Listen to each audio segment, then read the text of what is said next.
सरकार के साथ जा सकती है शरद पवार की एनसीपी। महाराष्ट्र की सियासत का जिक्र इस वीडियो में। महिला आरक्षण और परिसीमन पर सुप्रिया सुले ने बड़ा संकेत दे दिया है।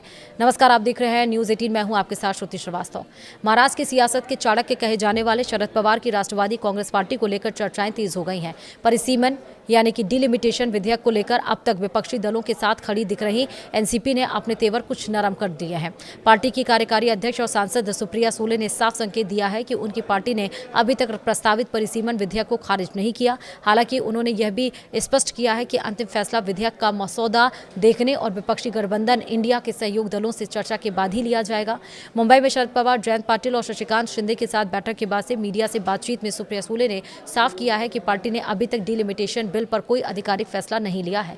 उन्होंने ये भी कहा कि जिस बिल को अभी तक देखा ही नहीं गया है उस पर समर्थन या विरोध की घोषणा करना उचित नहीं होगा। उन्होंने आगे भी कहा कि पहले सरकार परिसीमन का पूरा फॉर्मूला और प्रक्रिया लिखित रूप में सामने रखे, उसके बाद हम इंडिया गठबंधन के सहयोगी दलों के साथ चर्चा करेंगे और फिर सामूहिक रूप से फैसला लिया जाएगा। हालांकि इसी दरमियान उन्होंने ये भी कहा कि अगर केंद्र सरकार 50% आरक्षण की सीमा पर चर्चा के लिए तैयार होती है तो एनसीपी यानी कि शरद पवार वाली भी परिसीमन के मुद्दे पर विचार करने के लिए तैयार है। उनके इसी बयान को लेकर यह चर्चा शुरू हो गई है कि पार्टी ने डिलिमिटेशन के लिए अपने दरवाजे पूरी तरह से बंद नहीं किए हैं। वहीं सुप्रिया सुले ने कहा कि दक्षिण भारत के राज्यों की आशंकाओं को भी गंभीरता से लिया जाना चाहिए। उन्होंने दोहराया कि उनकी पार्टी नहीं चाहती है कि परिसीमन की प्रक्रिया में दक्षिणी राज्यों के साथ किसी तरह का अन्याय हो। इसलिए सबसे पहले सरकार को यह स्पष्ट करना होगा कि परिसीमन किस फार्मूले के आधार पर किया जाएगा और इससे राज्यों के प्रतिनिधित्व पर क्या असर पड़ेगा। हाल के दिनों में ऐसी खबरें भी आई थी कि शरद पवार की पार्टी परिसीमन और महिला आरक्षण जैसे कुछ अहम विधेयकों को पर एनडीए सरकार को बाहर से समर्थन दे सकती है और इन अटकलों पर प्रतिक्रिया देते हुए सुप्रिया सुले ने कहा कि यह बात का बतंगड़ बनाना है। उन्होंने कहा कि पार्टी की ओर से किसी अखबार या टीवी चैनल को कोई आधिकारिक बयान नहीं दिया गया है और जो भी खबरें चल रही हैं ये तथ्यों पर आधारित नहीं है। उन्होंने ये भी साफ किया है कि एक पत्रकार के साथ व्हाट्सएप पर हुई निजी बातचीत को पार्टी का आधिकारिक रुख बताकर पेश किया गया, जबकि ऐसा नहीं था। सुले ने यह भी कहा कि उन्होंने निजी बातचीत में सिर्फ इतना कहा था कि यदि सरकार 50% आरक्षण की सीमा पर चर्चा के लिए तैयार होती है तो पार्टी भी परिसीमन पर विचार कर सकती है। इसे पार्टी के आधिकारिक फैसले के रूप में पेश करना गलत है। वहीं जब न्यूज़ 18 इंडिया ने उनसे पूछा कि यदि सरकार उनकी शर्तें मान लेती है लेकिन कांग्रेस डिलिमिटेशन बिल का विरोध करती है तब एनसीपी क्या करेगी, इस पर सुप्रिया सुले ने साफ कहा है कि यह फैसला अकेले उनकी पार्टी नहीं करेगी। उन्होंने ये भी कहा कि हम इंडिया गठबंधन का हिस्सा, इस मुद्दे पर सभी सहयोगी दल मिलकर चर्चा करेंगे और उसके बाद ही